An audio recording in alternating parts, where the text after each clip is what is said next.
For those who are interested, let's dive back into the Justin Baldoni and Blake Lively lawsuit. Let's get caught up with that because last week they ended up having a settlement hearing. Hopefully, this trial or the case would have been settled last week, but instead it's going to trial. Let's talk about it.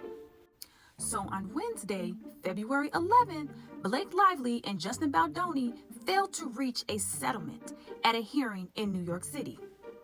They spent 6 hours in a court-ordered conference. Both appeared in person but left separately, and the judge confirmed that the case is moving toward a May 18, 2026 trial. Now, Blake Lively's allegations are still active, and she still is accusing Justin Baldoni of sexual harassment and running a smear campaign against her. These allegations remain part of the legal filings. Now, we thought that Taylor Swift was the only person that was named in some of the text messages when the court documents were released. However, so newly unsealed documents intensified the feud, and 181 pages of unsealed court documents revealed private text messages between Lively, Taylor Swift, Ben Affleck, and Matt Damon, and others.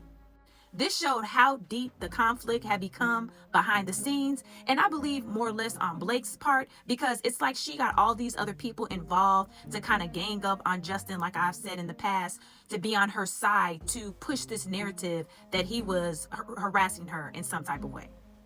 So the hearing in New York was to attempt a final settlement between the two, but talks ended with no agreement. The trial is officially set for May. Now, I was wondering, what could they have tried to settle and come to a conclusion with? Was Blake Lively trying to get Justin Baldoni and his team to admit to harassment?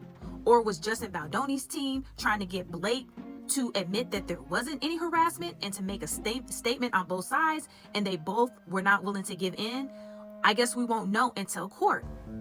But there was one thing that stood out that nobody could miss, is the fact that Ryan Reynolds did not show up to court to support his wife.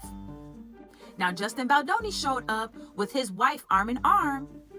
However, Ryan Reynolds was nowhere to be seen, and he is all over the transcripts, the text messages, being a part of the whole situation, but he was not there to support his wife. Now, of course, we can't speak on why Ryan Reynolds didn't show up, but there's a few blind items that have an idea. However, at the end of the day, this will be going to trial, and yours truly may have to take a trip out to New York to sit in and see how things go in person.